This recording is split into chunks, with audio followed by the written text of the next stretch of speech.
Fala galera, Rafa aqui, você está em mais um podcast. E antes da gente começar esse papo, vou pedir um favor para você, que você siga a gente nas nossas redes sociais. Todas elas vão estar com um link aqui na descrição do vídeo, tá? Então você vai poder seguir o Instagram da nossa igreja, do nosso projeto social, do CAIS, de uma série de coisas que a gente tem aqui na nossa igreja. Então, depois do vídeo, depois que você assistir tudo, você vai lá e começa a seguir a gente, tá bom? Aqui no YouTube você também pode ajudar a gente o quê? Se inscrevendo no canal, dando joinha, porque eu sei que você vai curtir esse vídeo, não tem como não curtir, e também comentando, porque você fazendo isso, o YouTube entende que esse vídeo é relevante e vai entregar para mais pessoas. Então você vai estar nos ajudando a levar a palavra de Deus, a levar esse papo para mais pessoas, tá bom? Então vem construir isso com a gente e bora para cima, tá bom? E pro papo de hoje estamos com ele aqui, Pastor Jonas. Pastor Jonas, que seja prazer, bem-vindo. hein? Que prazer em receber o senhor aqui. E como é que tá depois da Festa da Esperança? Tá bem recuperado? Bem cansado.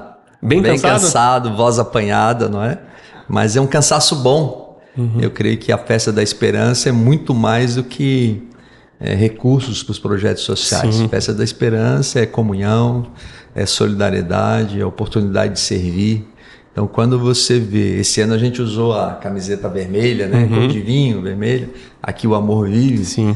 E quando você vê quase 300 voluntários trabalhando, é algo extraordinário. Isso é muito legal porque a gente tá lá, a gente tá servindo, muitas vezes a gente tá cansado, mas a gente entende do propósito maior. Então receber alguém com um sorriso, pessoas na rua, até ali uma hora eu fui, pessoa, onde é que é entrar? Não, é por aqui, estão tendo várias atividades e elas chegam num ambiente que é de igreja, que é cristão, que tá com uma outra roupagem ali naquele momento, mas que também tá passando uma mensagem. É tão interessante porque são 24 anos, né, de Festa da Esperança. E nas primeiras Festas da Esperança, nós sempre trazíamos uma atração musical. Trouxemos Marcos Góes, Eduardo Silvana, o Baruch. Baruch já teve aqui, que massa. Na Festa da Esperança e tantos outros. Mas com o tempo, trouxemos Nani Azevedo. Mas com o tempo, a Festa da Esperança não precisa mais trazer uma grande atração, porque a festa é atração. Perfeito. Estar junto na festa é atração. A gente vê pessoas que chegam às 14 horas, a hora que abre, e vão embora só quando fecha. Eu chego para almoçar. A gente toma café meio-dia para não chegar forradinho, mas chego para almoçar. Ficam a tarde toda batendo papo, tomando café até a noite. E no palco também, né? Muita coisa bonita, muita coisa. Esse ano tivemos os colégios se apresentando, as bandas se apresentando, né? Aquele momento da parada é algo extraordinário, que a gente para por uma hora para poder adorar a Deus, louvar a Deus, agradecer tudo aquilo que Deus é e tudo aquilo que Deus tem feito por nós, pela nossa igreja, pelo projeto social do SET. É algo extraordinário. Sim. E essa ideia de parar, pastor, como é que surgiu ela? Que eu sei que tem alguma história aí que teve um ano que o senhor quase não parou ou não parou, mas como é que foi? Então, lá pela 7ª, 8ª Festa da Esperança, eu sempre vou orar no local. Então, na sexta-feira, a festa começa no sábado, na sexta-feira eu vou lá para orar, para pedir a Deus a bênção, para pedir a Deus que cuide de todo mundo, né? Que Deus nos abençoe, que a festa seja realmente uma bênção. E aí eu fui lá orar numa quadra de esporte, tinha umas meninas jogando, era um futebol feminino, né, futebol de salão. E eu senti no coração uma coisa de Deus assim, de que a festa devia ter um momento de parar tudo para adorar a Deus. Certo. Porque tem muita coisa no palco, a gente entende que naquele momento ali quem está cantando a plateia é Deus, que as pessoas estão conversando, comendo, indo pela festa, participando lá de várias atividades. E eu falei, não, a gente tem que parar para que durante uma hora a gente possa ter só um momento de adoração. Não vende nada, o caixa fecha, ninguém faz outra coisa a não ser parar para adorar. E aí senti isso no coração, e aí veio o sábado, era o ano do Marcos Góes, que estava numa ascensão, né, cantando em tudo quanto é lugar. E aí estava muito apinhado de gente, tinha muita gente na festa. E eu olhava aquela multidão lá e pensava, não tem como parar, como é que vai parar? Como que dizendo, né? Parar é prejuízo da bolsa, né? Você tá fazendo a festa para arrecadar fundos. Aí se tu parar uma hora, você para uma hora vai arrecadar menos. É o humano falando, né? E aí veio o domingo, sábado não parei, veio o domingo e também a gente já começou de manhã com um almoço e foi, o Marcos Góes cantou de novo no domingo à noite. E, gente, eu olhava lá do palco, falava, não tem como parar. Até porque eu pensava, tem muito visitante. Como é que vai explicar para o visitante, como é que vai explicar para a pessoa da comunidade que veio para comer lá o pastel e tá tudo fechado, não tem lógica isso, né?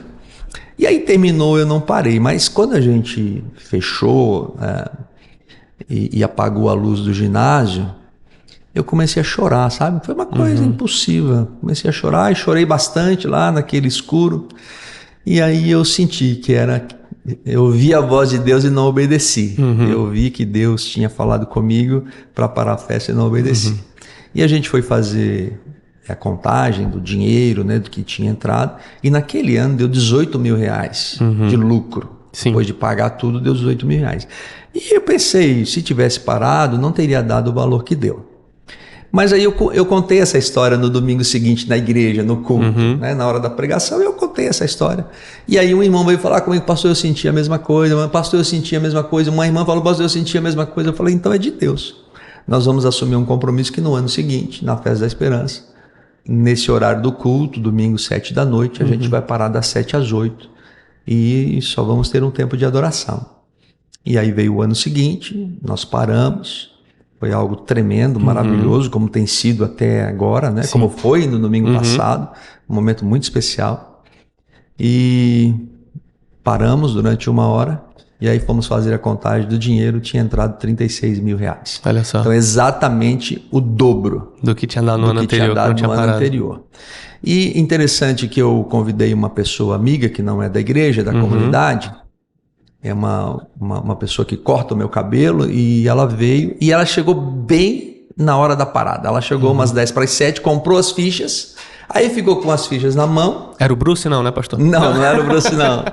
Ela ficou com as fichas na mão e ela não foi embora porque tinha gastado dinheiro, tinha que esperar até as 8 para poder usar as fichas. Ela tinha intenção de comprar algumas coisas. Porque além da praça de alimentação, a gente tem bazar, tem brechó, tem loja de calçados. E ela ficou durante 1 hora em pé, ela e o esposo, com as fichas na mão. E ela disse que foi 1 hora extraordinária. Ah, imagina. Ela disse, pastor Jonas, eu fui muito abençoada. Eu não fui para aquilo. Minha intenção era ir lá e comer. Eu não sabia que ia ter essa parada. Mas eu fui muito tocada pelos cânticos, por aquele momento, por ver todas aquelas pessoas reunidas. E é importante também porque vai alcançar pessoas que normalmente não iriam na igreja, né? Às vezes, enfim, as pessoas têm barreiras com a igreja que não conhecem, de repente tá ali na festa, tá comendo, opa, parou por 1 hora, bom, tô comendo aqui alguma coisa, eu já comprei a ficha, vou esperar. E de repente ali é surpreendida, né? Certeza. E hoje é tão bom a gente saber disso, que hoje é uma coisa que todo mundo espera, a hora da parada. Sim. Virou tradição, né? A hora da parada é a hora da parada, né? Que é um momento extraordinário. E pastor, surgiu primeiro a Festa da Esperança ou surgiu primeiro o 7? Qual foi? Não, primeiro o 7. Foi primeiro o 7, tá. O 7, 1993. Né? Esse ano o 7 completou 31 anos de vida. Nós já tínhamos, eu creio que 31 para 24, já tínhamos aí 7 anos, né, de funcionamento do 7. A Festa da Esperança surgiu quando houve a necessidade de nós comprarmos um terreno nos fundos da igreja que estava à venda. Que é onde é a quadra hoje. Não, que é onde nós estamos aqui. Ah, é esse prédio aqui de 3 andares. Então surgiu a oportunidade de comprar esse terreno, o vizinho queria vender para a igreja, e é claro, a gente não tinha condições de comprar, mas nós fizemos uma vigília de oração, 6 horas da manhã. Eu perguntei para os que estavam, porque a vigília de oração começa com 50 pessoas e 6 horas da manhã tem 10%, né? As pessoas durante a madrugada vão saindo. Mas aqueles que ficaram pela manhã, eu perguntei a eles qual era a decisão, que a vigília tinha sido compra ou não compra o terreno, que era um grande desafio para a igreja, o tamanho que a igreja tinha na época.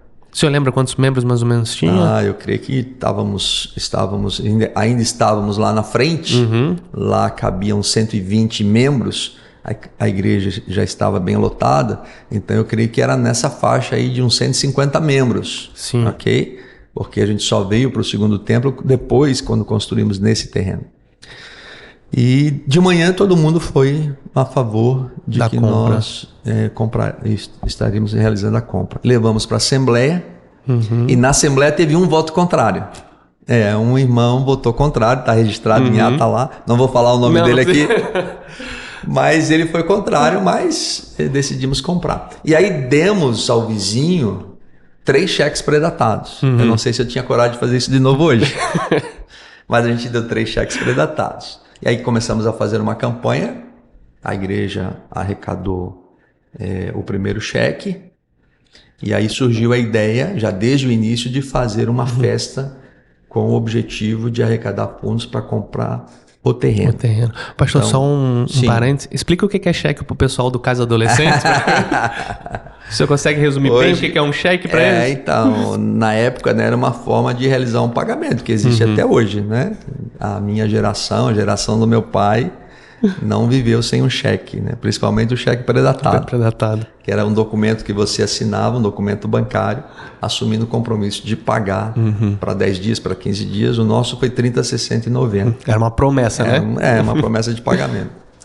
E nós pagamos o primeiro cheque com a campanha que a igreja realizou, o segundo cheque com a Festa da Esperança. Então, a primeira Festa da Esperança foi com esse propósito. E o terceiro cheque, nós sempre tivemos aqui na igreja o grupo de teatro. Nós estávamos com uma peça, inclusive para divulgar o projeto social, que chamava A Turma do Ferro Velho. Contava a história de meninos e meninas de rua que moravam no Ferro Velho. E nós apresentávamos essa peça em vários lugares. E fomos apresentar numa igreja lá no Santa Mônica. E no final da peça, da apresentação do teatro, eu senti desejo no coração de compartilhar com a igreja que estávamos na campanha, porque a peça falava sobre o projeto social. Sim. Eu falei, inclusive, nós estamos na compra de um terreno para aumentar o projeto social da nossa igreja. E aí o pastor, que era o pastor Carlos Prandini, ele disse, irmãos, aqui... eu sei que eu não avisei, eu também não sabia, mas vamos levantar uma oferta. Vamos ajudar o projeto social do 7. Eu conheço o projeto, é um projeto muito relevante na comunidade, apesar de estar no início, tinha 6 ou 7 anos, mas já era um projeto importante. E aí levantaram quase a metade do terceiro cheque. E uma coisa de Deus é que no dia seguinte, nós apresentamos lá no sábado, no domingo, um irmão daquela igreja que estava presente à apresentação do teatro, ele me ligou e disse, pastor Jonas, falta quanto para vocês levantarem esse cheque, né, cobrirem esse cheque? E eu disse, falta tanto. Ontem no culto foi levantado uma oferta de quase a metade, mas ainda falta tanto. Ele falou, esse valor restante eu vou depositar amanhã na conta da igreja.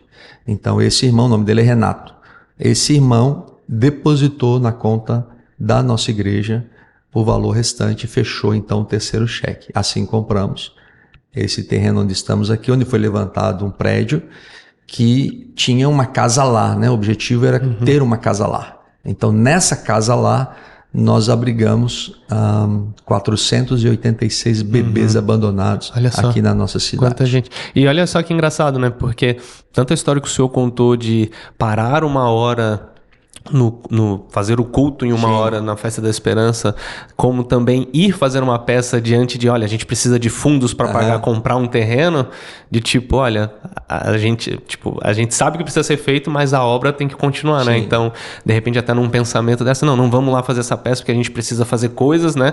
A gente vai olhar para aquilo que é lógico, mas na verdade... Quando a gente estiver focado mesmo, né? Enfim, se for da vontade de Deus, as coisas vão acontecendo de formas que, assim, incríveis, né? Porque para dar 3 cheques para um terreno com uma igreja de 150 membros e as coisas eram acontecendo assim... Olha, né? Quer ver? Uma das histórias mais bonitas da nossa igreja, do meu ministério também, é que eu fui numa reunião da prefeitura, já tínhamos o projeto social, e a primeira dama, na época, Dona Rose, ela me contou que havia uma necessidade muito grande de ter uma casa lá, um abrigo, um orfanato para abrigar crianças na nossa cidade.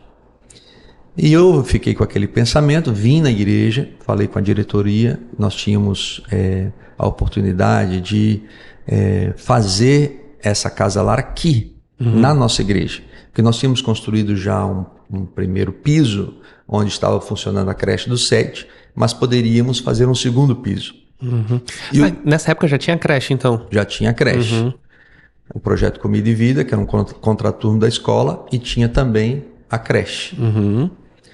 E nós decidimos começar o orfanato. E Nós tínhamos um pouco de dinheiro em caixa, fizemos lá as vigas, levantamos as paredes e o dinheiro acabou. Então, não teve mais como continuar. Ficou sem telhado, sem reboco, apenas as paredes levantadas. Nesse mesmo momento, também não tive mais condições de pagar o salário de 3 funcionárias, que você conhece. Vó Tereza, irmã Rita Martins e a Suzana, Sim. que até hoje trabalha aqui. Então eu chamei na minha sala e falei, olha, não tenho condições de pagar vocês, então esse é o último mês que vocês vão trabalhar conosco. Uma era a professora, a outra era a secretária, que era a Suzana, e a outra era a cozinheira. Elas saíram da minha sala e uns 15 minutos depois retornaram, era mais ou menos o mês de setembro, dizendo que iriam trabalhar até dezembro gratuitamente. Olha só. Elas iriam orar sobre o assunto, iriam trabalhar de graça até dezembro, ok? Para finalizar pelo menos aquele ano. Para finalizar o ano, para não interromper o atendimento às crianças. E aí eu sempre ia na construção, orava, passava a mão nas paredes, aqueles tijolos lá sem reboco, né? Até o nosso pedreiro Tijuca dizia, né? O senhor andou aqui na construção, né? Tudo marcado. Como é que você sabe, né? Naquela época não tinha câmeras. E ele falou, eu conheço a sola do seu sapato. Eu falei, eu venho aqui orar, venho pedir a Deus que nos dê condições de terminar essa obra.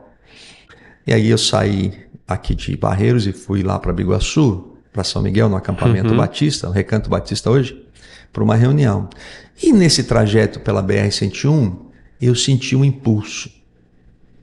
Talvez isso nunca mais vai se repetir.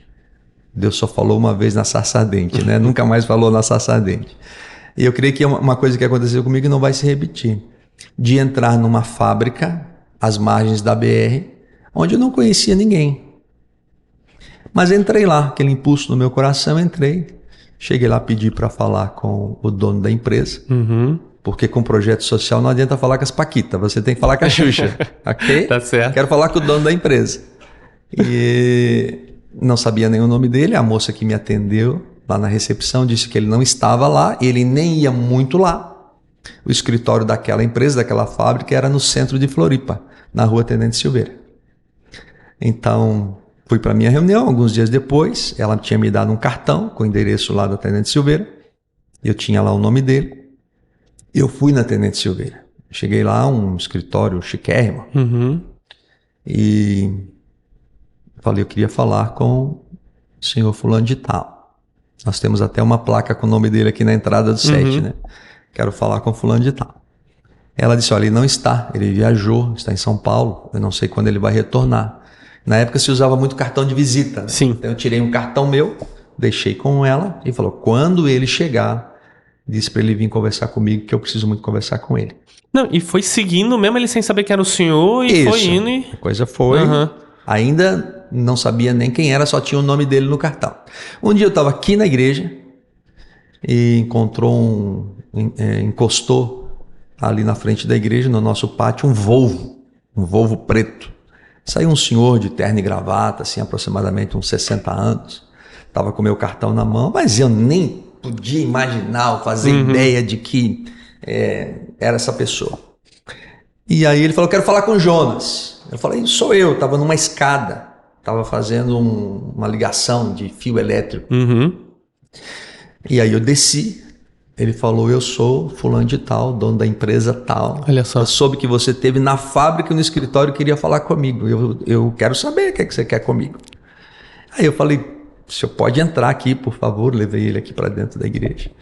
E falei, eu não sei se o senhor vai acreditar nessa história ou não, mas eu senti muito desejo de falar com o senhor. Eu não sei por quê. E aí ele falou assim, pastor, você sabe por que você não me achou na empresa?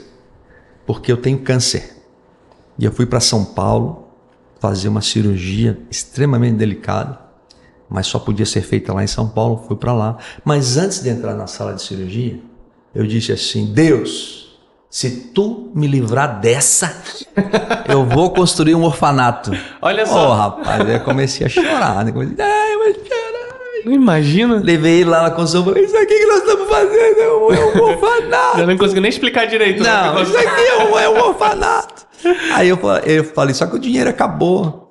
Ele falou, pastor, faz um levantamento de quanto você precisa para cobrir e rebocar as paredes, né? Terminar a casa. Eu fiz um orçamento. Alguns dias depois eu levei lá no escritório dele. Ele pegou o papel do orçamento, olhou e falou, posso te pagar isso aqui em 3 vezes? Nossa, choro de novo, né? Ele podia falar 10 vezes, eu teria aceito, né? Para quem não tinha nada. E ele realmente foi fiel. Ele pagou em 3 vezes o término daquela casa.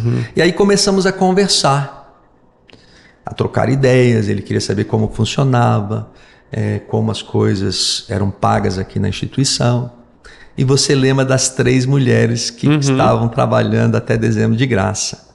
E aí chegou o momento de contar a ele sobre essas 3. Ele ficou muito sensibilizado. E ele disse, eu vou pagar o salário das 3 por 2 anos. Olha só. E esse homem, esse empresário, colocou as 3 na folha de pagamento da empresa dele.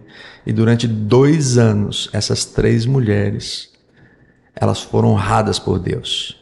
E mais, irmã Rita se aposentou aqui, vó Teresa se aposentou aqui, e só falta a Suzana se aposentar aqui. Rafa, as coisas de Deus, elas são sobrenaturais. No bom sentido, eu brigo muito com os pastores aqui, com os colegas, né? Você pode perguntar para eles. Que na igreja, nem tudo 2 mais 2 é 4. Perfeito. Ok? Você precisa ter uma organização. Você precisa ter uma diretoria, você precisa ter uma organização, você precisa ter as coisas muito bem alinhadas. Mas isso aqui não é uma empresa. Isso aqui é uma igreja. E uma igreja precisa acreditar no sobrenatural. Você sabe que todo domingo à noite eu chamo as pessoas lá na frente para orar. Sim. Porque eu creio que Deus pode curar, que Deus pode transformar, porque Deus pode mudar uma vida, porque Deus pode trazer salvação, que Deus pode restaurar um relacionamento. Eu não sei se isso vai acontecer. Para ser bem sincero, eu já tenho 35 anos de ministério pastoral. Só 35, né? E eu não entendo nada de milagre, cara. Nada de milagre, eu não sei como é que funciona, como é que as coisas acontecem, como é que Deus toca corações, como é que Deus muda a vida, eu não sei. Eu só sei de uma coisa. Eu acredito num Deus que faz milagres. Amém. Então você não precisa saber como os milagres são feitos. Não precisa questionar os milagres. Você só precisa acreditar pela fé que nós servimos um Deus de milagres. Amém. Que nós servimos um Deus que pode tocar o coração de um empresário para ele nos abençoar.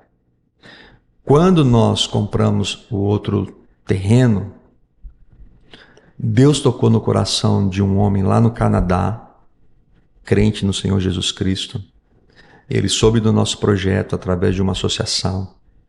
E ele disse, toda a plantação que eu tenho, que era de hortaliças, tudo que eu vender esse ano, eu vou doar lá para o Brasil, para o Projeto do 7. Olha só. Ele doou naquele ano $15 mil canadenses, $15 mil canadenses, que é um pouquinho diferente, né, do americano. Cara, como é que isso funciona? Como é que explica? Não tem como explicar. Quem soprou para ele no ouvido dele, entende? Essas coisas, elas acontecem porque nós cremos no sobrenatural. Amém. Então, um pastor, um líder, uma igreja, precisa experimentar o sobrenatural de Deus. Então, provavelmente essas coisas nunca mais vão se repetir. Mas coisas novas Deus vai fazer. Coisas novas Deus vai realizar. E esse ano, vamos pensar nesse ano. Nós estamos com uma frase, eis que faço coisas novas, que é um versículo de Isaías. Porque a Andressa perguntou, a Andressa que coordena aqui essas coisas no 7, me dá uma frase para mim colocar nas camisetas. E eu falei, vamos colocar, eis que faço coisas novas. E Deus tem feito tantas coisas novas esse ano. Sinceramente, você imaginaria, ou o Gileno, ou o Ambonati que estão aqui com a gente, que nós teríamos uma tela esse ano? Cara, é que nasceu a ideia tão rápido. 3 anos nós estamos nisso aí. Primeiro, o orçamento que veio na minha mão era um negócio estratosférico, entende? Ou essa iluminação que nós temos hoje. Então Deus faz coisas novas e abençoadoras, né? E aos poucos as coisas vão acontecendo. E não é só na estrutura. Está havendo um movimento de discipulado na nossa igreja. Sim, que é muito importante, inclusive. Cara, isso não teve nenhum planejamento para isso. Simplesmente, jovens fazendo discipulado no CAIS, CAIS adolescentes, CAIS da juventude, homens fazendo discipulado. Fiz um encontro de mulheres, que nós estamos trabalhando agora com o Ministério das Mulheres. Queremos organizar o Ministério das Mulheres na igreja.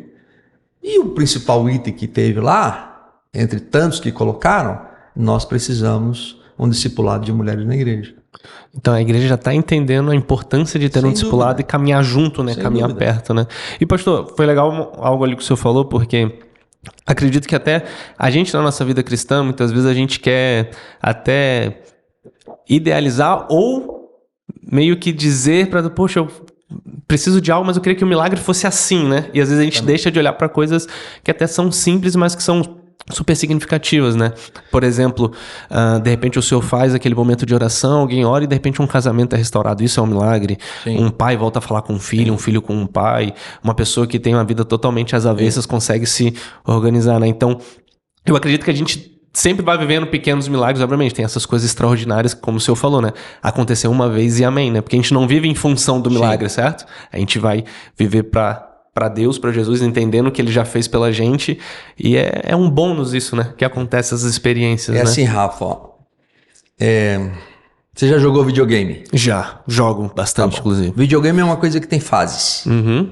Eu sei que é um exemplo muito simples, mas você vai entender. Todas as pessoas, todos os homens e mulheres que Deus chamou na Bíblia, Deus nunca revelou tudo. Nunca revelou tudo. Abraão, sai da tua terra. Para onde, Senhor? Eu vou te mostrar. Ok? Jesus chamou os discípulos, nós vamos aonde? Eu só quero que vocês fiquem comigo. Essa é a expressão bíblica. Jesus chamou aqueles 12 para estarem com ele, caminharem com ele. Nenhum deles, nem Moisés, nem Josué, nem Pedro, nem Paulo, ok? Nenhum deles sabia exatamente o que ia acontecer. Mas eles foram vivendo as fases. Se Abraão não tivesse obedecido, não teria passado para a segunda fase. Sim. Se José tivesse compreendido todo o seu sonho quando ainda era adolescente, as coisas talvez não teriam saído como saíram. Porque se ele soubesse que ele ia ser vendido como escravo, iria ser preso, iria comer o pão que o diabo amassou, para depois se tornar o governador do Egito, eu não sei se ele iria. Mas ele foi vencendo as suas fases, Abraão foi vencendo as suas fases, os apóstolos foram vencendo as suas fases. Nós vamos vencer as suas fases. Se você me perguntar assim, pastor Jonas, quando o senhor aceitou o convite para ser pastor da Igreja Batista de Barreiros, que no primeiro culto tinha 12 pessoas, somente 12 pessoas no primeiro culto quando eu estive aqui. O senhor planejou tudo isso? Com certeza não. Com certeza não. Eu não planejei tudo isso. Foi passando fase por fase, Foi entendendo. passando fases. E aí você sente um mover de Deus, sente um toque do Senhor, sente uma direção, confirma isso diante do Senhor. Tantas outras coisas que eu achei que era de Deus e não funcionaram. Mas muitas outras, quando Deus confirmou no coração, as coisas aconteceram. Então, na realidade, tanto eu quanto você, quanto quem está vendo a gente, ouvindo a gente só tem hoje para viver. Ok? A gente não consegue voltar, porque o passado é uma cortina de vidro. Você pode enxergar o passado, mas você não pode voltar mais. É uma cortina de vidro. Não, é uma cortina. Você vê, mas você não ultrapassa. E o futuro, ele nunca chega. O amanhã, ele está sempre à sua frente. Não dá para prever.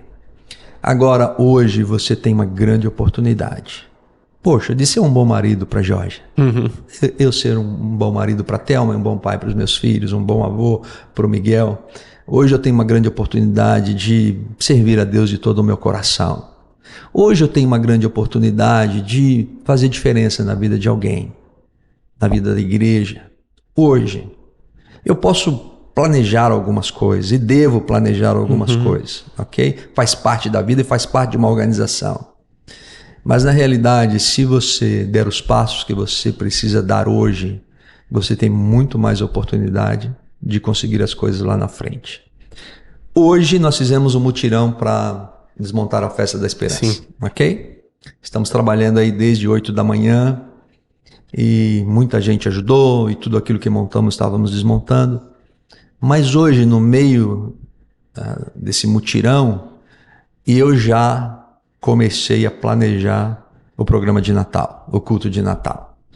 Então chamei o serralheiro, montei as coisas lá. Se você for agora lá no palco, estão montadas lá as coisas que eu quero fazer. E já chamei, ele veio, a gente tirou medida, chamei o carpinteiro, o irmão Nilton, o Juliano Serralheiro, irmão Nilton carpinteiro. O Márcio Krause acabou de vir aqui na porta do estúdio falar, a cor lá da escada, como é que ele falou? Nem lembro, é cobre e tal. Porque você deve planejar. Só que se eu hoje não tirar as medidas desse cenário, dessa escada, quando chegar em dezembro não vai acontecer. Não vai ter. Não posso deixar isso para amanhã, nem para depois de amanhã. Hoje eu posso tirar a medida da escada, é tudo que eu preciso fazer hoje. Então, se você der esses passos hoje, na sua vida familiar, na sua vida profissional, na sua vida espiritual, você tem muito mais chance de conseguir no futuro essas coisas que você pensou hoje. E muitas vezes a gente vê pessoas falando assim, do tipo, até para tomar uma decisão, não, deixa eu me acertar que depois eu começo a ir na igreja, né? E é muito desse hoje, né? Sim. Porque vem como você tá, que aqui Claro, Deus vai hoje a transformar. Bíblia fala, hoje se ouvires a sua voz, não endureça o seu coração. E a Bíblia fala muito do hoje. Hoje é o dia que fez o Senhor, você deve se alegrar nele. Então, eu tenho o hábito todos os dias pela manhã, minha cama é alta, e aí, quando eu sento na cama, meus pés não encostam no chão.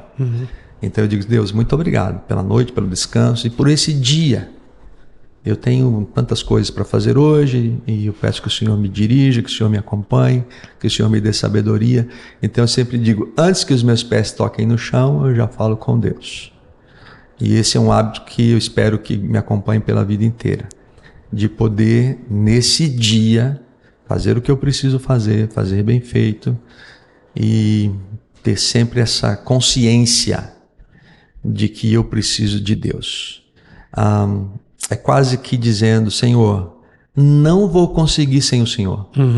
Entendeu? Quando você faz isso, você está dizendo, Deus, não sei o que vai dar hoje, mas uma coisa eu sei. Não vou conseguir fazer sem o Senhor. Eu preciso que o Senhor me ajude a viver esse dia. E acredito que cada ano que vai passando mais, né? O senhor falou tem 35 Sim. anos como pastor, né? Isso. E cada ano vai passando mais, cada vez mais a certeza dessa dependência, Sim. né? Porque, enfim, os anos vão passando. Acredito que a jornada pastoral, a jornada de um pastor, em determinados momentos, seja até um pouco solitária, podemos dizer Sim. assim, em muitos momentos, não no sentido de que o senhor sempre vai estar com Deus e tudo, mas Sim. solitária no sentido de, eu preciso resolver isso, preciso ver isso, e cada ano vai passando, ter essa certeza de, olha, sem o senhor não vai dar. Eu acredito que seja um ótimo antes de um passo, né? Que o senhor ainda não encostou no chão. Nos detalhes, Rafa, eu sei que é difícil de algumas pessoas entenderem, mas faz 2 meses, julho, 3 meses, o nosso ministro de música, né, nosso querido Caê, falou que estava indo para uma outra igreja.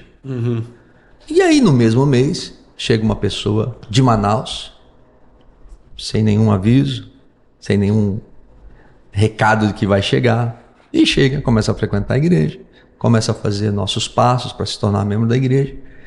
E aí chega o momento de conversar com ela pessoalmente, pastor e ovelha, e ela fala, pastor, eu sou formado em música, eu tenho licenciatura em música.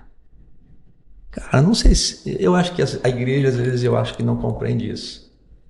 Para mim, é falar, Senhor, o Senhor já sabia há muito tempo, só o Senhor não me contou. Deixou para contar na hora, no hoje, né? Que o Deixou Caê pra contar ia no hoje. embora, entendeu? E aí chegou uma professora de música, ela já está dando aula, exatamente hoje, né? Ela está começando o ensaio do coral. E aí vem o Geleno, que está aqui com a gente. O senhor tá gostando desse novo ministro de... Como é que tá? Beleza. Sabe que o grande crítico da nossa igreja é meu pai, né? Meu pai é 87 anos, ele é o crítico. E quando o pai gosta, o negócio tá bom. Quando o pai não gosta, a gente tem que caminhar mais um pouco, né? E o pai falou, não, aquele menino lá que tá no lugar do Caê, eu gosto dele, ele é um menino muito bom, né? Então, Geleno, meu pai gosta de você, sinal que tá dando certo. Graças a Deus, né? Mas a igreja teve essa bênção, né, de ter esses meninos crescendo dentro da igreja. Vamos aproveitar para falar de um negócio aqui bem interessante, aproveitando que o Geleno e o Ambonati estão aqui, que são jovens, foram adolescentes na igreja. Às vezes a gente vê um vídeo antigo da igreja e pensa, aquele ali não está mais na igreja, aquele ali não está mais na igreja, aquele ali já saiu da igreja. Mas a gente não vê as bênçãos desses meninos que cresceram na igreja. E que ficaram então ali. Nossa! Obra, né? Eu disse para o Geleno que há 2 domingos atrás, a banda que estava tocando, no culto, eu observei que dos 8 que estavam ali cantando e tocando, 6 foram crianças na igreja. 6 foram crianças na igreja. E os 8 foram adolescentes na igreja. Olha só. Os 8 foram do CAIS Adolescentes. Então nós temos uma banda de louvor, um ministério de louvor tocando no domingo à noite, onde os 8 que estão ministrando naquele dia foram adolescentes e crianças na igreja. Não, e olha só, pro senhor já é assim que está aqui há bastante tempo. Eu tô aqui só há 5 anos, né? Mas quando eu cheguei, pra ter noção, quando eu lembro assim, eu lembro da Mel, da Ana Bitten, da Ana Boris, e aí de repente, já estão tudo grande, faculdade, aí tocando, aí servindo, e a banda do CAIS Adolescentes também, então a gente vê todo mundo já tocando no domingo, a gente vê, nossa, as coisas estão acontecendo e eles estão permanecendo, né? Olha, isso é muito do ser humano, né? Todos nós, eu também. A gente olha sempre o ruim, a gente olha o que deu errado, a gente olha o que não funcionou, a gente olha o que poderia ter sido melhor, e a gente perde de olhar, nossa, quantas bênçãos, Sim. Quantas vidas transformadas, quanta gente que Deus alcançou, aquela igreja que começou com 12, né? Uma igreja que está chegando já aos seus 700 membros, graças a Deus por isso. Então a gente precisa olhar. Eu vou te garantir, a nossa igreja, a Igreja Batista de Barreiros, ela tem um caminhão de problemas. Não engane ninguém. Ela tem um caminhão de problemas. Onde tiver um amontoado de pessoas, vai ter esse caminhão de problemas. Mas ela tem uns 2 ou 3 caminhões de bênçãos. Amém. Ela tem um caminhão de problemas, mas ela tem uns 2 ou 3 caminhões de bênçãos, de milagres, de ação de Deus. Você consegue imaginar, 2 dias atrás nós tínhamos quase 300 pessoas trabalhando aqui para um projeto tão bacana que é o da Festa da Esperança? Gente, isso é algo extraordinário.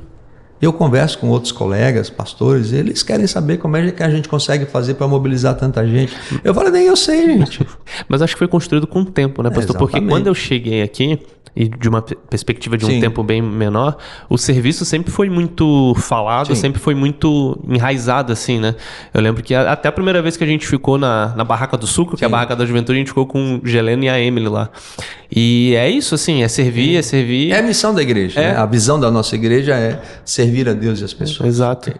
E tem isso muito forte. Eu lembro quando eu cheguei, que eu saí da outra igreja, que eu estava lá em Canasvieiras, a gente casou, veio morar aqui em Biguaçu, né? E a gente ficou um tempo, enfim, indo em algumas igrejas e tal, mas a gente não tinha achado ainda a igreja certa. E depois a G também começou a trabalhar no domingo, então ficava difícil pra gente ir no culto até onde que a gente veio aqui, né? Aí eu falei pra ela assim, olha, vamos ficar um tempinho no banco. Não, eu quero pegar um banquinho, né? Ficar de boa e tal. Deu 1 mês, ela já estava no Ministério Infantil. Isso não aí. Deu 3, 4 meses, a gente já estava envolvido com os adolescentes. Aí quando eu... Hoje estou aqui gravando um podcast. Nós temos 2 pastores que chegaram na igreja agora, né? Que estão frequentando a igreja. E os 2 pastores, mais o pastor Dario, estavam trabalhando na limpeza na Festa da Esperança. Nós tínhamos 3 pastores trabalhando na limpeza do ministério da Festa da Esperança. Então, isso é muito bacana, gente. Não tem, porque é pastor não vai servir, ou porque é líder não vai servir. Ok? É o caso do Josafá. Eu estou pegando no pé do Geleno que ele está aqui. Mas o Josafá coloca quem na frente do exército? O líder de louvor. Ele fala, coloca a banda, não é? A orquestra na frente do exército. Isso aí é uma ideia maluca de um general, né, Geleno? É uma ideia maluca de um general. Mas a Bíblia diz que quando eles começaram a tocar e cantar na frente do exército, aqueles outros exércitos que se juntaram contra Israel, que ela está lá em 2 Crônicas 20, eles começaram a lutar uns com Entre os eles, outros. né? Entre eles. Então, esse poder do louvor, essa força do louvor, a Bíblia diz que Deus está no meio dos louvores. Interessante que Deus não está no meio da música.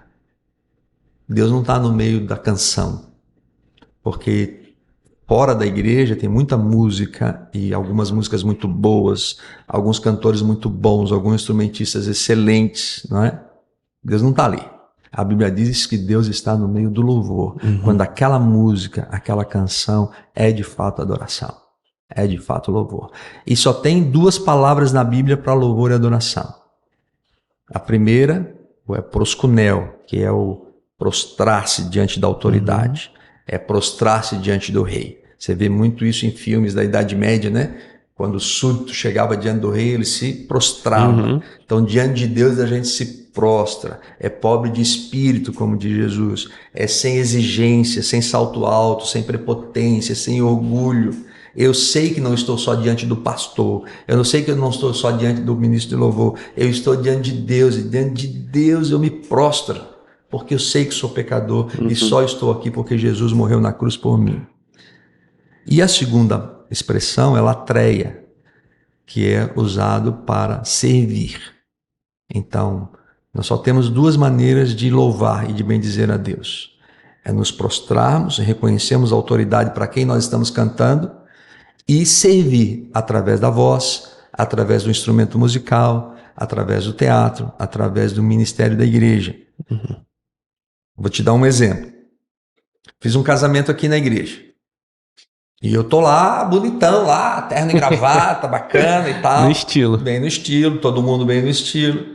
Mas naquele dia, rapaz, que foi o casamento da Gisele e do Fábio, Deus mandou toda a chuva que podia mandar. Cara, chovia demais, dava para ouvir o som da chuva no telhado da igreja. E quando o casamento terminou, entrou um homem, Edson. Ele entrou todo molhado, encharcado. E aí eu fui lá e falei, meu irmão, o que aconteceu com você? Ele falou, pastor, hoje era o dia de eu cuidar dos carros, eu estava na escala para cuidar do estacionamento. Olha só. Aí do jeito que eu estava, eu dei um abraço nele, né? Molhei meu terno e eu falei para ele, hoje Deus viu muito mais você do que viu a mim. Quem que serviu mais? Eu que estava celebrando o casamento ou ele que estava na chuva cuidando dos carros? Quem adorou mais? Ainda que não existe o mais ou menos, sim. ok? Mas só para a gente medir, porque às vezes a gente na igreja dá um valor ao pregador ou ao cantor e esquece que poucas horas antes do culto teve um irmãozinho lá limpando os banheiros. Sim. Muitas vezes o ministério de oração, que nem aparece, estava orando já pelo O ministério culto. de oração, que 7 horas da manhã no domingo se reúne aqui todo domingo para orar. E o pessoal que vem puxar cabo e fio e microfone, não sei que horas eles chegam, 5 horas, né? 2 horas antes do culto, até mais, né, Angela? O pessoal do som acho que até chega... Eles chegam 4h30. 4h30, entendeu? Então a gente precisa abrir o coração para isso, que é a ideia do corpo. A ideia do corpo, Paulo fala muito sobre isso, né? 1 Coríntios 15 e Romanos 12, 1 Coríntios 12 e Efésios 4. Esquece o 15, que fala sobre os dons espirituais. E ele fala muito sobre essa questão do corpo. Nós todos fazemos parte de um corpo, cujo cabeça é Cristo. E aí o Rafa é orelha, o Jonas é nariz, Geleno é pé e Ambonati, que está aqui com a gente também, é mão e, cara, todo mundo tem a sua função. Até o dedo mindinho é útil quando você tem aquela coceirinha aqui. Mas isso vai muito da gente mesmo, tipo, eu quero servir, mas eu quero servir ali. E aí, às vezes não dá pra servir ali, mas dá pra servir em um monte de outro lugar, né? Se você faz o que Deus te chamou para fazer, é algo extraordinário. Se você faz bem o que Deus te chamou para fazer, é algo extraordinário. Por exemplo, a minha esposa, Thelma, está aqui comigo todos esses anos, é uma pessoa que tem ajudado muito no ministério. Dificilmente você vai ver Thelma dando uma palestra, pregando lá na frente. Mas, cara do céu, Thelma mobiliza essas mulheres aí de um jeito que eu fico assim, impressionado. A própria organização do brechó, as coisas que fazem ali. O brechó que a Thelma lidera deve ter umas 30 mulheres com ela, reciclando roupa e vendendo lá na frente e trabalhando. É algo impressionante. Então, ela tem um dom nessa mobilização de serviço incrível. E outras pessoas. O irmão Paulo, que distribui lá a marmita na rua. Paulo do Projeto Isaías. Cara, ele tem o dom da misericórdia. O que ele fez na Festa da Esperança? Trouxe um pessoal da saúde aí para medir pressão, fazer teste de diabetes, fazer exame de urina, tantas coisas. Já vi Paulo tirar a roupa do corpo e dar para uma pessoa. Isso não é uma coisa para todo mundo. Não, realmente não é. É um dom. Tem pessoas que têm esse chamado mesmo, assim, né? De trabalhar, assim, com, enfim, diferentes áreas, né? Até mesmo quando a gente recentemente teve aqui um grupo de missionários, né? Sim. Que vieram dos Estados Unidos e fizeram, enfim, trabalhos em comunidades indígenas e tal. E realmente até... Para muitas pessoas, não aquilo ali é para algumas pessoas, né? De ir, de falar. Sim. A gente sabe que o ID é para todos, mas tem questões específicas que, assim, olha, é para aquela galera ali ir realmente entender o chamado e seguir, né? Sim. E pastor, e como é que eu consigo entender o meu chamado? Como é que eu acabei de entrar na igreja, tô lá, tô lendo a Bíblia, como é que eu entendo qual é o meu chamado? Se você não tem uma visão clara de um chamado específico, né? Para uma área, para o ministério da igreja, eu aconselho sempre a servir em vários, mas você vai chegar um momento que você vai entender. Eu fui chamado por Deus para fazer isso. E nas mais diversas áreas da igreja, inclusive levando em conta os seus talentos e sua vida profissional. Por exemplo, nós estamos instalando agora uma plataforma digital, não é, para a igreja, um programa, um aplicativo, não é isso? Para a nossa igreja. Quem é que vai fazer isso? Eu? Cara, eu mal sei manusear meu celular. Meus filhos é que fazem tudo para mim no celular. Meu neto faz as coisas no celular. Quem vai fazer isso é o pastor Giovanni. O pastor Giovanni é o cara da área, os meninos da área, da equipe da área. Então você pode servir a Deus com sua vida profissional. Você pode servir a Deus com seus talentos. Olha, a irmã Vânia, eu creio que ela fez uns 8 a 10 bolos para a Festa da Esperança. Adianta colocar o Rafa para fazer bolo? Você sabe fazer bolo, cara? Faço ideia como é que se faz o bolo, pastor. Então, cara. Não adianta botar você para fazer um bolo. Tem que ser a Vânia. Eu já não conseguiria entregar. Se eu me comprometo a fazer 8, aí complica. A barraca do doce já tá complicado. O negócio é impressionante. A gente vê algumas pessoas servindo na igreja de uma maneira incrível, maravilhosa. A gente tem que olhar para isso. Então, se a gente pode ajudar os nossos espectadores aqui, ouvintes, olhar para a igreja como corpo. Sabe que um dia um irmão pediu para dar um aviso. Até hoje ele é membro da igreja. E ele estava convidando as pessoas para vir para o ministério de oração. E ele falou assim, olha, venham para o ministério de oração. Porque eu sei que você não ora em casa. Então venha para o ministério de oração. Aí quando terminou o culto, eu chamei ele e falei, filho, eu sei que você estava empolgado, né, que o seu desejo é que muitas pessoas venham para o ministério de oração. Mas olha, você vem 7 horas da manhã para o ministério de oração. Aí 9 horas da manhã já chega um pessoal aí para limpeza, montar cadeira, essas coisas. Aí às 4 da tarde já chega o pessoal do som. Às 5 já chega o pessoal do louvor. Às 6 já chega o pessoal dos passos. E aí começa a chegar aí o pessoal do estacionamento e da recepção e do Ministério Infantil. Eu venho orar todos os domingos aqui à tarde. Isso é corpo. Nem todo mundo tem esse dom que você tem. E graças a Deus, porque na igreja tem alguém como você, tão preocupado com a oração. Mas que bom que na igreja tem um Geleno tão preocupado com a adoração. Que bom que na igreja tem alguém como o Dario tão preocupado com o serviço. Isso completa, né? O corpo. Que bom que tem um Mambonati transmitindo culto para centenas de pessoas. Que bom isso. Vamos olhar para a igreja como um corpo. Isso vai dar paz ao nosso coração. Eu vou ter certeza que eu estou na área que deveria estar. Não preciso estar em outro lugar. E também vai dar paz ao meu coração, que nem todo mundo vai fazer o que eu faço. Deus tem para cada pessoa um dom, um talento e um lugar dentro do corpo. E isso é algo extraordinário. Amém. Ô pastor, a gente falou um pouquinho também assim de chamado e tal, mas como é que foi pro senhor assim de Nossa, eu vou ser pastor? Isso sempre foi algo que desde que o senhor se converteu? Ou... Meu pai conta que quando eu era criança, eu brincava de ser pastor. Meu pai se converteu na juventude, minha mãe também. Então nós fomos criados na igreja, né? Na Igreja Batista do Estreito. E eu brincava já de ser pastor. Eu tenho 4 irmãos, né? De minha mãe, 4 irmãos. Depois minha mãe faleceu, meu pai casou novamente. E aí tenho mais 2 irmãos. Mas na época, colocava meus 4 irmãos como membros da igreja e eu dirigia o culto. Mas depois, na adolescência, isso passou. E eu fiz escola técnica federal, sou formado em eletrotécnica. Alguns projetos eu fiz, inclusive, aqui na igreja, instalações. E depois eu ia partir para engenharia. Daí eu me formei, fui ser estagiário de eletrotécnica numa emissora da Rede Bandeirantes. Olha só. Então eu trabalhei quase um ano. Era Cefet já? Não, era antes, é EFETESC, né? Era Escola Técnica Federal, não lembro muito bem como ela é que era. Ela foi mudando os nomes, hoje é o IFSC. Hoje é o IFSC. E aí fui trabalhar na TV, fiquei lá por quase um ano, e aí voltei em casa, porque era lá em Criciúma, meu estágio. Então já com 17 anos eu tinha ido morar fora e trabalhar, estudar, né, para poder seguir em frente. Então sempre vinha em casa.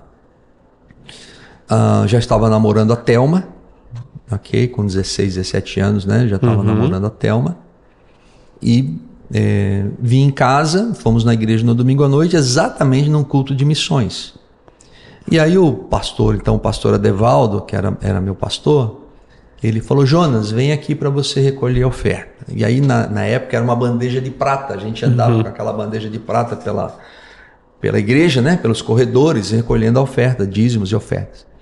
E aí eu fui com aquela bandeja, e é essa coisa muito sobrenatural em mim, que eu ouvi Deus falando: eu quero você dentro da bandeja. Foi essa expressão que eu senti, né? Não quero sua oferta, eu quero sua vida na bandeja.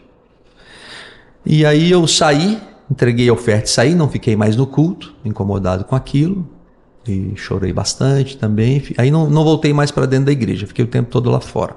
Aí voltei para Criciúma, voltei ao trabalho, e eu fazia um plantão até a meia-noite na TV, quando encerrava, né? Hoje fica madrugada, mas na época, meia-noite encerrava, meia-noite e meia, né? Encerrava. Então eu ficava no último plantão. E aí lá por esse horário aí de meia-noite e pouco, quando fechou, eu fui no meu armário pegar as minhas coisas, e aí fui conduzido ali, eu creio que por Deus, para ter um tempo de oração no pátio lá atrás. Era um bananal. E aí eu chorei bastante também, e eu falei: eu aceito, né? Eu vou.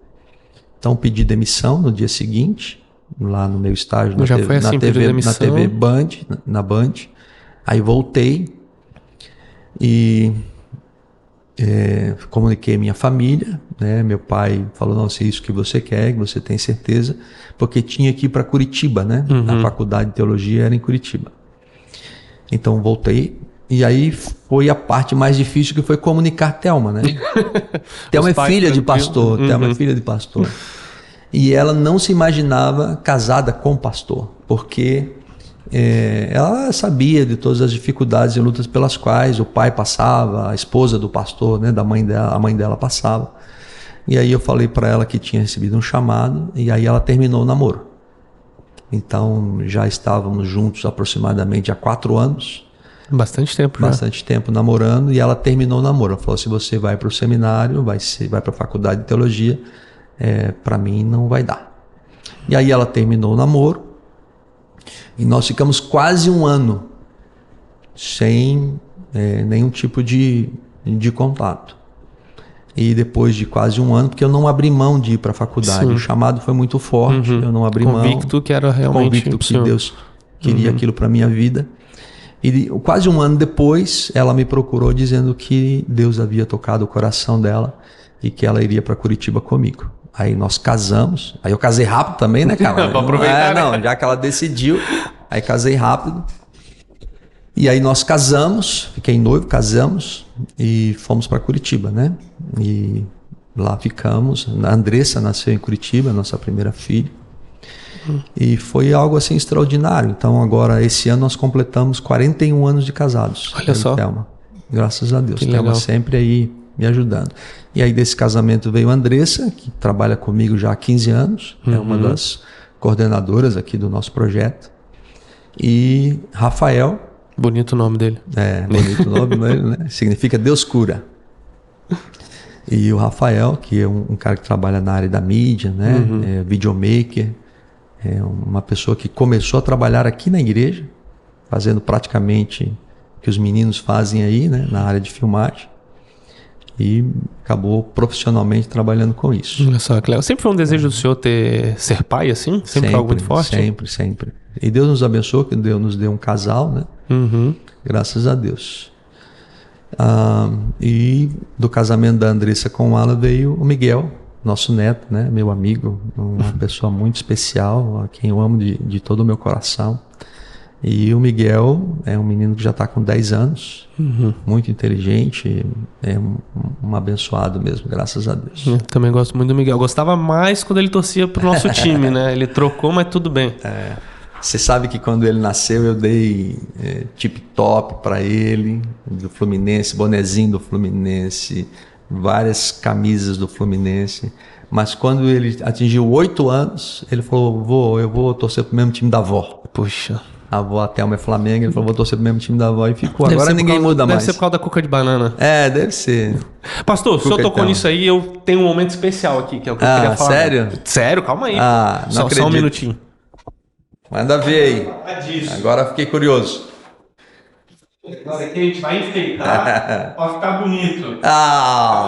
Variedade. A gente falou do Flusão, deixa Aê! pra nós falar aqui. Somos tricolores. Tricolor. Oxa, tá pegando vida. certinho, Bonatti?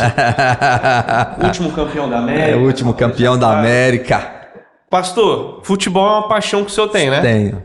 E como é que é torcer pra esse time aqui, pastor? Então, quase como o Miguel, né? Meu pai é Vasco. Então, quando éramos crianças, era o Vasco. Aí veio a Copa de 70. Eu nasci em 62, então em 70 eu tinha 8 anos. E aí, cara, veio a Copa de 70 e tinha um goleiro lá chamado Félix. E aquele goleiro, ele me encantava com suas defesas, seu posicionamento. E eu comecei a ficar fã do Félix. Quando acabou a Copa, eu falei, ainda menino, né? Falei, pai, o Félix joga em que time? Ele falou, joga no Fluminense. Eu falei, então, a partir de hoje, eu sou Fluminense. E desde que eu tinha 8 anos, tudo é Fluminense, tudo. Camisas, toalhas, bonés, não é? E é muito bom que todo mundo aí que viaja para o Rio de Janeiro sempre vê alguma coisa do Fluminense, traz para mim. Tá certo aí. Pastor Francisco foi há pouco tempo agora para o Rio, e ele passou no shopping lá, sei lá, viu uma camisa do Fluminense, trouxe essa última que saiu. Coisa mais linda. Tá bonito. Eu comprei essa outra verde com rosa dela, também muito bonita. E o senhor passou isso aqui pro Rafa também, né? E eu creio que o Rafael é mais tricolor do que eu, né? Mais tricolor. Nós vimos a final da Libertadores juntos lá. Foi eu tava no retiro nessa final da Libertadores. Nós vimos juntos, uma emoção tremenda. E o Rafael ele que me passa hoje muitas notícias do Fluminense, né? E é bom porque é um ponto de conversa, né? Com o Rafael, meu filho.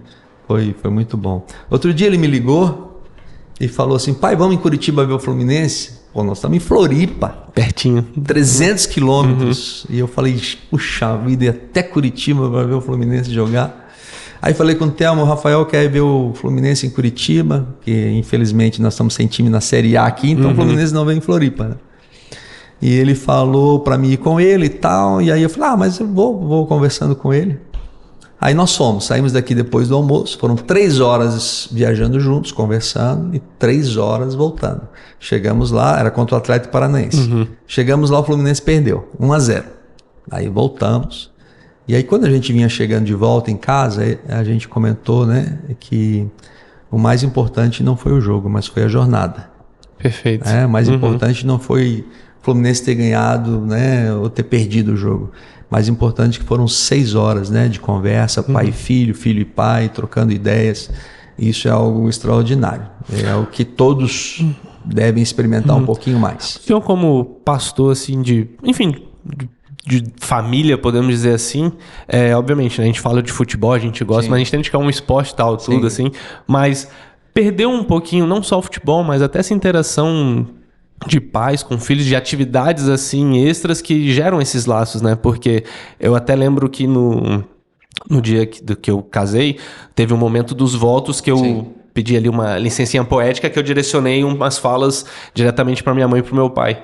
Sim. E uma das coisas que eu disse ali para meu pai que eu sentiria falta dos domingos à tarde da gente ver o futebol, né?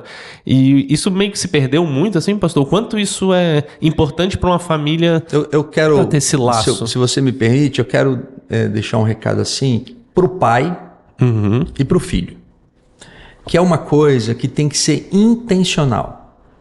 Assim como a gente marca tantas outras coisas, nós precisamos marcar intencionalmente esses momentos com os nossos filhos e os filhos com os pais. Não adianta eu ficar esperando uma ligação do Rafa. Eu ligo pro Rafa. Eu digo, filho, você tá aí? Porque o Rafael viaja muito. Você tá aí? Tô. Vamos almoçar? Vamos sair amanhã? Ok? Ele me liga, pai, tá em casa? Vamos almoçar? E assim também com a Andressa. Quando eu comecei meu ministério, eu trabalhava fora. Trabalhar fora quer dizer ter um emprego secular. Sim. Então, durante 4 anos, eu trabalhei numa empresa de telecomunicações e pastoreava a igreja. Depois, eu resolvi deixar essa empresa e trabalhar de tempo exclusivo na igreja. Então, a lida era muito grande, muito trabalho, a igreja, o SET foi crescendo, muitos funcionários, muitas preocupações. Até então, a gente não tinha ainda uma grande equipe para ajudar.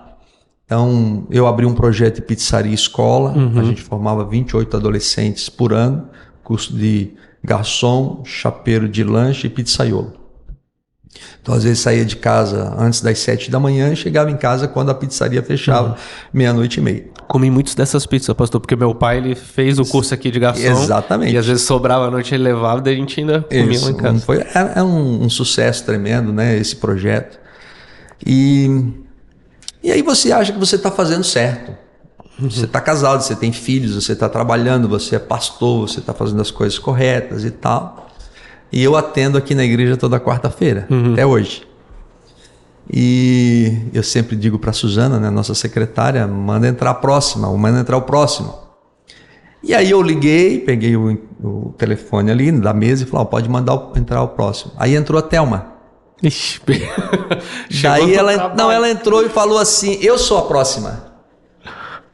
Aí ela entrou e falou, olha, eu pedi para a secretária marcar um horário com você, porque eu não consigo mais conversar contigo. Você chega tarde, sai cedo, chega tarde, sai cedo, ou seja, praticamente não está vendo mais os filhos. Rapaz do céu, aquele dia eu chorei demais. Nossa, chorei demais. Aí até uma puxou esse lado aí, né? E nossa, a ficha caiu. Eu falei, meu Deus, o que é que eu estou fazendo? Comigo, com a Thelma, com o casamento, com a família, ok? Aí naquele dia nós assumimos um compromisso, que toda segunda-feira nós não assumiríamos nenhum compromisso.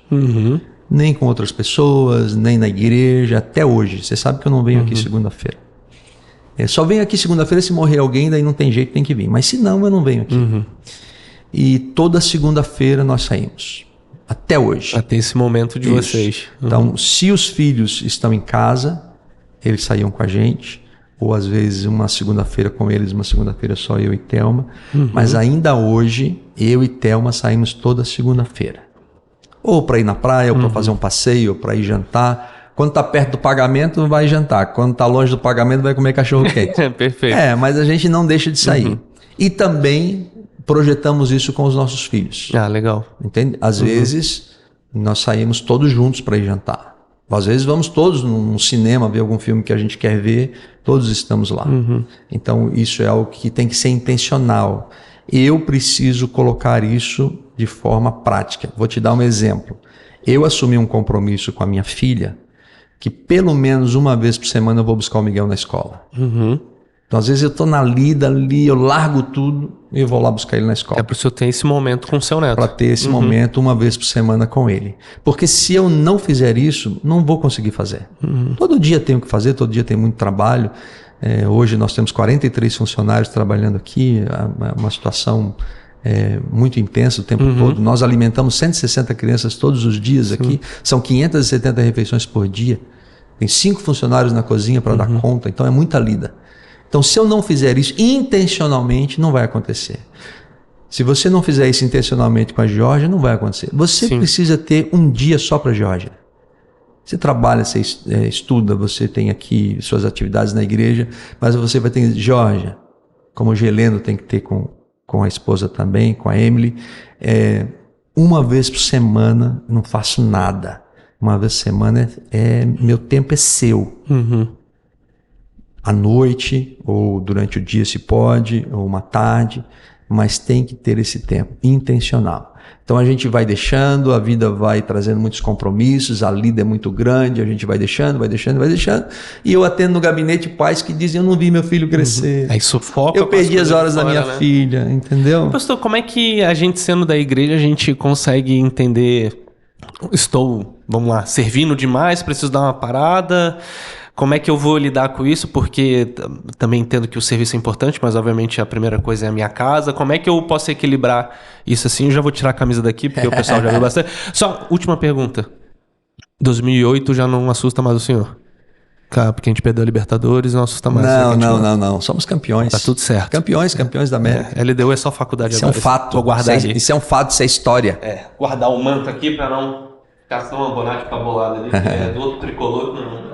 Mais ou menos. Mas a prioridade da nossa vida é Deus. Está lá em Efésios.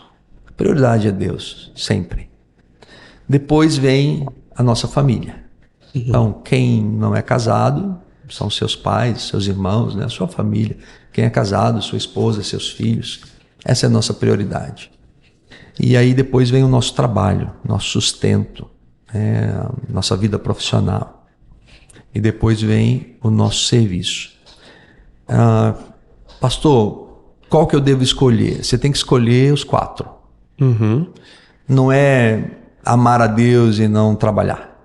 Não, eu amo tanto a Deus que eu não preciso trabalhar, Deus vai me dar tudo que eu preciso. Não, eu amo a Deus, não preciso cuidar da minha família. Não, eu tenho que dar prioridade à minha família, por isso não sobra tempo para Deus. Então você precisa escolher os 4.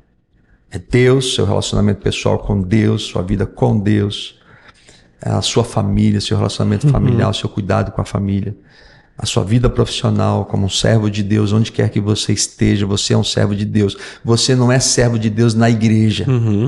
Você é servo de Deus na sua empresa, você é servo de Deus no seu colégio e o seu serviço na igreja. Agora, o segredo é o fruto do Espírito, que é o equilíbrio. Você precisa manter um equilíbrio. Eu estava tão focado no meu trabalho que estava sufocando minha família. Tem gente que o Deus dele é a família. O meu Deus não é Andressa e o Rafael. Eles são meus filhos. O meu Deus é o Senhor Todo-Poderoso, Criador dos céus e da terra. O meu Salvador é o Rei dos Reis, o Senhor dos Senhores. Eu sei quem eu sou. Eu sou um servo de Deus, um adorador de Deus. Essa é a minha vida pessoal. O meu condomínio tem 72 apartamentos. Provavelmente ninguém sabe o meu nome. Todos me chamam de pastor. É o zelador, é a faxineira, é o síndico, são os meus vizinhos, todos me chamam de pastor. Eu sou pastor no meu condomínio. Eu sou pastor aqui na rua da igreja. E eu sou pastor na igreja. Agora, eu também sou marido. Eu tenho uma esposa para cuidar, para dar atenção. E eu preciso zelar por isso. E eu tenho filhos. E os meus filhos precisam de mim. E eu preciso deles. E eu tenho meu trabalho na igreja, meu serviço. Você sabe que eu gosto de trabalhar com o teatro na igreja. É uma outra paixão também que eu tenho, trabalhar com a arte na igreja. Então, meu trabalho é ser pastor. Minha vocação é ser pastor. E o meu ministério é o teatro. Então, eu preciso ter um tempo para isso também. Quando eu consigo equilibrar essas áreas... Um exemplo, um marido me procurou no gabinete e falou, pastor, minha esposa está em 4 ministérios na igreja. 4, pastor. Ela vem para a igreja quase todos os dias. Aí eu chamei ela e falei, minha irmã, com todo o carinho, com todo o amor que o pastor tem por você, eu sei que você está com 4... Tô, pastor, estou em 4 ministérios. Eu falei, eu quero que você largue 2. Escolhe 2 e sai. Tadinha, ela ficou me olhando assim, muito triste. Eu falei, eu quero que você tenha 2 ministérios que você vai se dedicar. E essas outras 2 noites você vai cuidar do seu esposo, você vai cuidar dos seus filhos. Porque se você quer alegrar o coração de Deus, cuide do seu marido e cuide dos seus filhos. Então ela largou 2 e ficou em 2. Está assim até hoje. E graças a Deus deu uma melhorada bem grande lá no relacionamento familiar. Porque não adianta você ter 4 ministérios na igreja e sua família está em pandareco. Chega em casa, tá cansado, não consegue nem conversar, planejar alguma coisa, né? O que acontece? A igreja, olha só que interessante. A igreja passa a ser uma concorrente para esse marido. Uhum.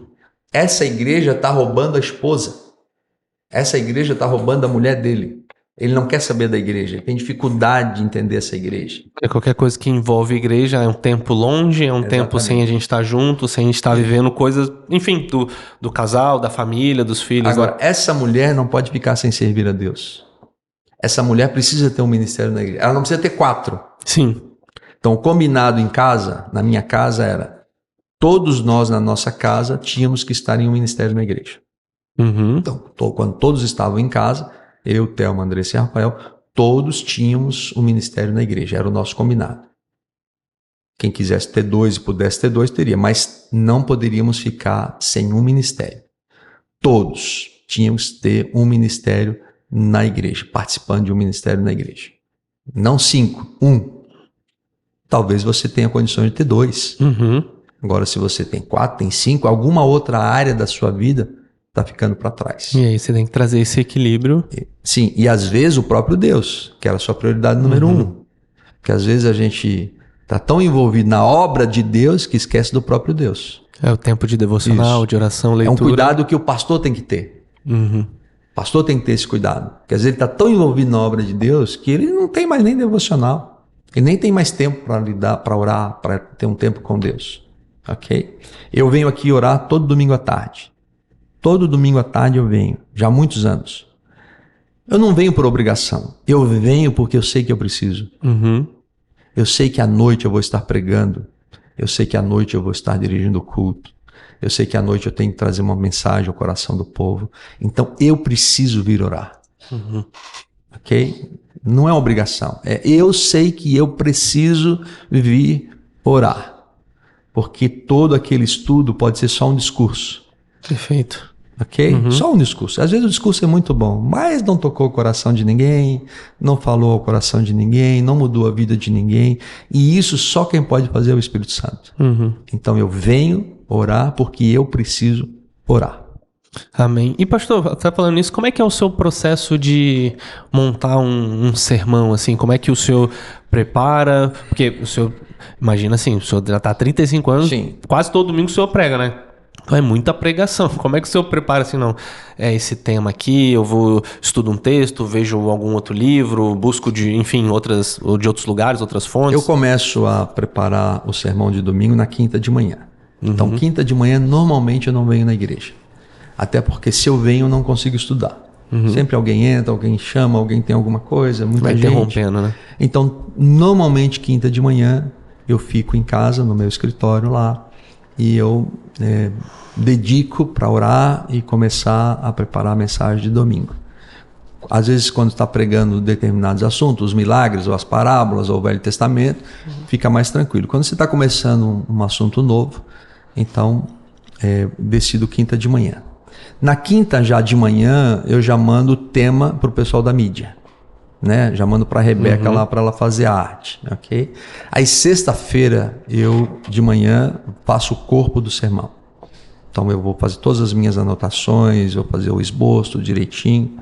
No sábado, eu faço o PowerPoint, né? Mando lá para a Isa, para poder ela já preparar tudo para domingo, ok?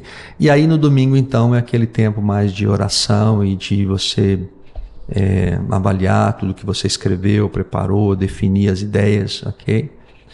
Então, normalmente você precisa de umas 10 horas, 12 horas para poder estudar, para pregar domingo à noite, ok? Às vezes você não consegue, não é toda semana que você consegue, mas é difícil você preparar uma mensagem com menos tempo. O que vai acontecendo ao longo dos anos é que você começa a pregar novamente em alguns textos ou em alguns temas que você já pregou há 4, 5 anos atrás. Sim. Então, quem já me ouve há 30 anos aqui na igreja sabe que de tempos em tempos eu preciso pregar novamente aquela mensagem.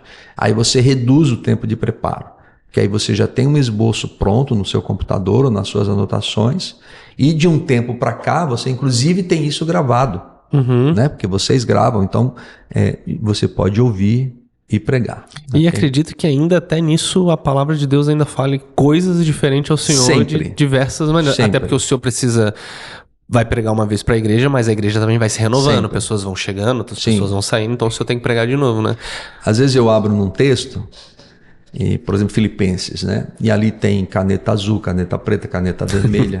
Aí eu me dou conta de que eu já passei por aquele texto algumas vezes, e nessas outras vezes Deus falou coisas diferentes comigo que eu sublinhei.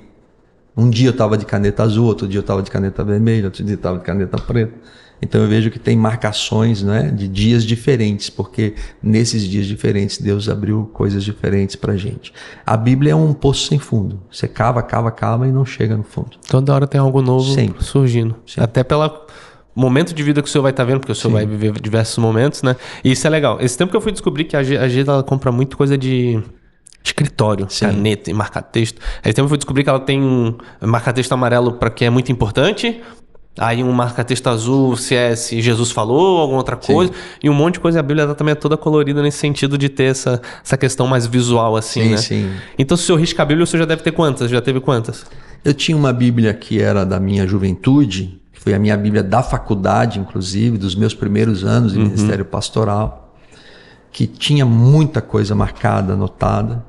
E aí, quando meu pai fez aniversário, ele pediu para mim dar uma palavra, eu dei uma palavra no aniversário dele, usei a Bíblia, e acabei esquecendo lá.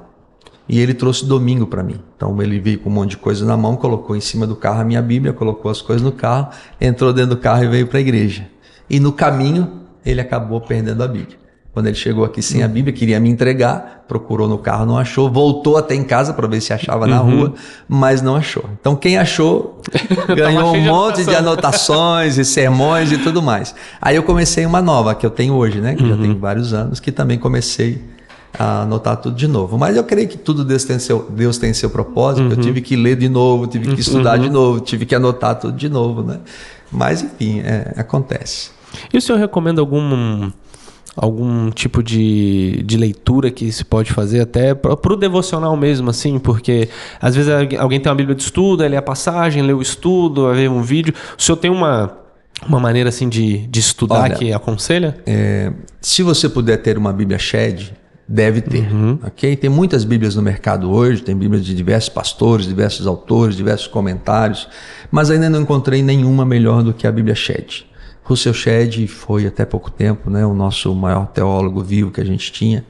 Deus o levou, recolheu, mas ele deixou muita coisa boa escrita. Então, são comentários confiáveis, são raciocínios confiáveis.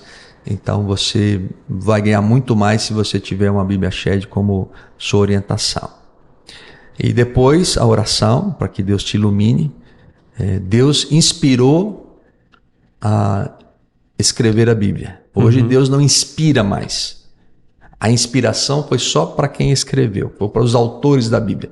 Hoje Deus ilumina para você poder aprender o que está escrito, né? Então hoje nós temos a iluminação do Espírito Santo para você ler o texto e tirar lições, compreender e pregar, né? Para que outras pessoas possam ter esse entendimento. Então pedir muito a Deus que ilumine para que você possa compreender o texto. E aí escolher bons autores. Só tomar o cuidado, isso acontece até com alguns pastores na atualidade, que eles pregam o último livro que saiu na editora. Tá, sim. E o livro que saiu na editora não é a palavra de Deus. Perfeito, a Bíblia não pode ser substituída. Não, o livro que saiu na editora é o pensamento daquele autor. Seja ele famoso ou não. Porque de vez em quando alguém vem argumentar comigo, mas é o pastor fulano de tal. Eu falei, tudo bem. Mas o pastor fulano de tal não é a palavra de Deus. Tá certo. Ok? Você prega a palavra de Deus. Se você observar, 90% das minhas mensagens que eu prego são expositivas. Dificilmente eu prego um tema. Normalmente é a exposição de um milagre, a exposição de uma parábola, a exposição de uma história bíblica, ok? Normalmente. Mas às vezes também prego um tema. Agora eu posso ler bons autores, bons comentários, como o Shedd que eu citei, para que você possa ter uma boa orientação.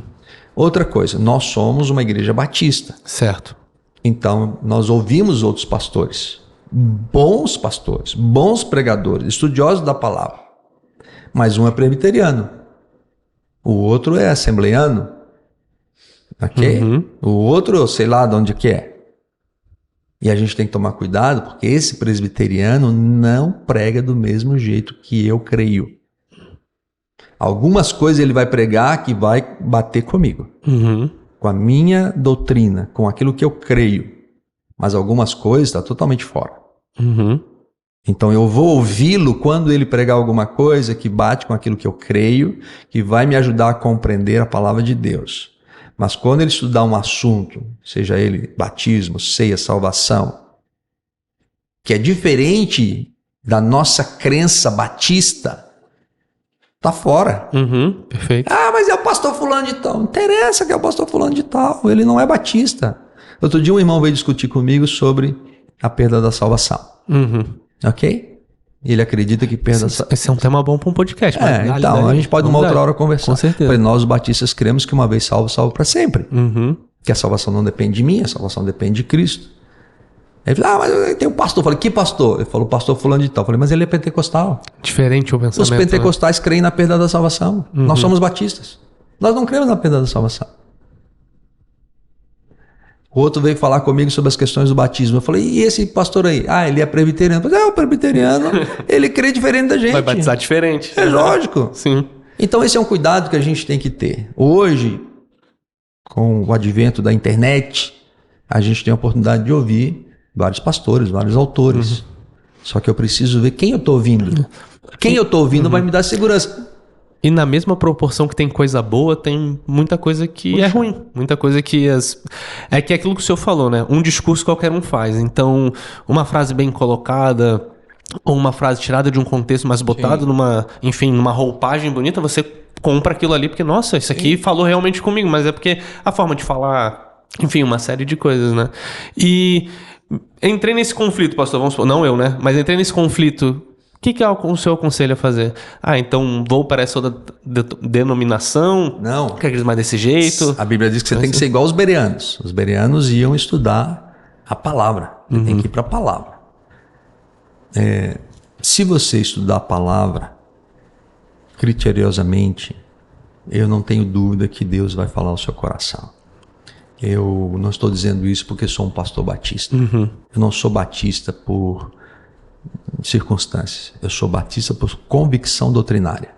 Sou um pastor batista por convicção doutrinária. Eu creio na nossa doutrina, biblicamente falando. Então, quando você tiver alguma dúvida, procure, se você é um batista, um pastor batista, para tirar dúvida. Você vai tirar dúvida com um pastor pentecostal, você não vai tirar dúvida nenhuma. Você só vai encher sua cabeça de minhoca. Talvez criar até mais dúvidas. Até mais dúvida. Então procure um pastor batista. Por isso que eu recomendo a Bíblia Chat. Você vai ter ali comentários confiáveis, ok? Então tome esse cuidado sempre, para que você não fique comendo em vários lugares diferentes sem ter uma doutrina firme, ok? Venha conversar comigo, eu digo. Venha conversar comigo, gaste um tempo comigo. Vamos trocar uma ideia, vamos conversar. A gente não precisa concordar em tudo, mas se a gente divergir, a palavra vai decidir. Perfeito. Ok? Jesus disse que quando a gente conhecesse a palavra da verdade, ela nos libertaria completamente. Então a palavra de Deus é a verdade pra gente. Olhou, fulano pregou. Eu tenho um caso na nossa igreja, que eu convidei um pastor para pregar no retiro da igreja, no acampamento, e aí ele, capela lotada, né? Nossa igreja foi em peso, ele pregou dizendo que fez uma viagem, um anjo sentou do lado dele numa caminhonete e ele fez essa viagem conversando com o anjo. Durante todo o sermão dele, de uns 45 minutos, uma hora, foi a conversa dele com esse anjo. Tudo bem, eu fico ali me contorcendo e tal, mas ele é o convidado. À noite, ele também pregou sobre os anjos, inclusive ele disse que quando chegou na capela do acampamento, que você conhece, ele viu anjos sentados na capela. Tá bom. Quando ele terminou de falar, eu chamei ele. Falei, pastor, hoje de manhã você pregou e não usou a Bíblia. Se um anjo sentou na caminhonete do seu lado, quem sou eu para dizer que não sentou? Se você disse que sentou, sentou. Se você viu anjos aqui agora à noite, porque você também não usou a Bíblia agora de noite, eu não convidei você aqui para contar suas experiências. Eu convidei você para pregar e trazer uma palavra para a igreja. Se amanhã de manhã, que é a última reunião que a gente vai ter, domingo de manhã, você não pregar na palavra, pode deixar que eu vou pregar. Porque a responsabilidade do púlpito é minha. Ok? Eu sou o pastor da igreja. A responsabilidade do púlpito é minha. Então, amanhã de manhã eu vou pregar. Não, pastor, me perdoe e tal. Não estou duvidando do que você viu. Quem sou eu? Mas as minhas experiências não são para mim pregar. As suas experiências, Rafa, não são para você pregar. São as suas experiências com Deus. Eu posso, como eu contei para você, algumas ilustrações aqui de experiências que eu tenho com Deus. Mas isso não é a minha pregação. A minha pregação é a palavra de Deus. E no domingo de manhã ele pregou no Salmo 23, eu lembro até hoje. Ele pregou Deus o nosso anfitrião, o Deus que prepara uma mesa para nos receber. E foi maravilhoso. Por quê? Porque foi feita uma exposição bíblica. E o que realmente convence as pessoas é a unção do Espírito Santo na exposição bíblica. A verdade é a exposição bíblica. Ok? Então, agora tem uma seita na China, se propaga como igreja, chegou ao Brasil, já tem muitos vídeos no YouTube, que Jesus já reencarnou novamente, já veio a segunda vinda no corpo de uma mulher. Visual muito bonito, tudo que eles fazem é de primeira, é uma coisa muito bacana, eu já vi alguns vídeos, e eles pregam que Jesus reencarnou numa mulher. Tudo bem. Agora, o que a Bíblia diz para mim? Se eu não vi, é porque ele não veio. Se o Rafael não viu, é porque ele não veio. Porque a Bíblia diz que todo olho verá. Todo olho verá. Será como um relâmpago que sai do Oriente e se mostra no Ocidente. Ok? Então, não veio. E aí acaba entrando na questão do básico que a gente como cristão tem que fazer, né? De ler bem a palavra, de entender, para que quando isso aconteça a gente esteja bem firme, né? Inclusive, Israel entra em guerra, né? Será que é agora? Começa os 7 anos de paz, essa gente de guerra, como é que vai? E a gente tem que... Lembra das fases do videogame? Deus nunca revelou e não revela ainda hoje tudo pra gente. Sim. A gente precisa ir passando de fase. O que a Bíblia diz é que os sinais vão se multiplicar. Então nós vamos ter mais maremotos, nós vamos ter mais terremotos, nós vamos ter mais furacões, nós vamos ter mais sinais na natureza, mais sinais no espaço. Esses sinais eles vão aumentando. Preste atenção nos sinais. Não quer dizer que vai ser amanhã. Agora você sabe, quem está nos ouvindo sabe, quem está nos vendo sabe, que os sinais estão se multiplicando. Eu lembro até hoje da pregação do senhor que é como a contração da grávida, né? Exatamente. Vai começando e agora tá cheio de grávida da igreja, então toda vez que olho eu já lembro do livro de Apocalipse já também. Exatamente. E quem são hoje os pastores assim que o senhor assiste, mas assim, se o senhor assiste para assistir, não, eu gosto de assistir. Eu vejo vídeos de Russell Shedd, que tem bastante coisa, né? Que são muito bons. Gosto muito de ouvir o Pascoal Piragini, que era da PIB Curitiba, hoje está na PIB Niterói.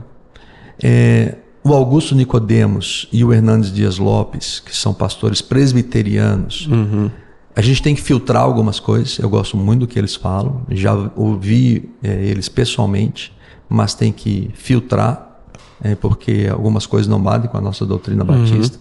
Tem um pastor pentecostal chamado Luciano Subirá, acho que é a Igreja Atitude, se não me engano, de Curitiba.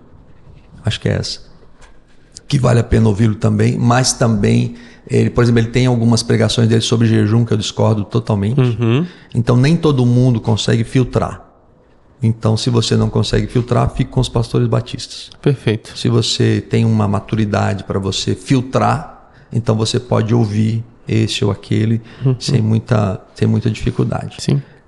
Tem alguns que eu ouço que impactam o meu coração e tem outros que eu digo, tem misericórdia, meu Deus, ok? Porque apesar de serem famosos, eles estão pregando coisas que não tem nada a ver com as escrituras. Então, esse cuidado todos nós temos que ter, ok? E um cuidado em todos os níveis, né? Até porque quando o senhor sobe ali no púlpito, o senhor tem um compromisso maior com Deus, até para o senhor mesmo não, em algum momento, vir a falar mais, até como o senhor comentou, não falar de tantas histórias do Senhor, experiência do Senhor, mas de expor a palavra de Deus, porque de repente aquele domingo aquela pessoa precisa ouvir, quer dizer, sempre vai precisar ouvir a palavra de Deus. Quando você conta uma ilustração, seja ela pessoal ou de uma outra pessoa, aquilo tem que ser para ajudar Perfeito. Compor um todo, a compreensão do texto bíblico.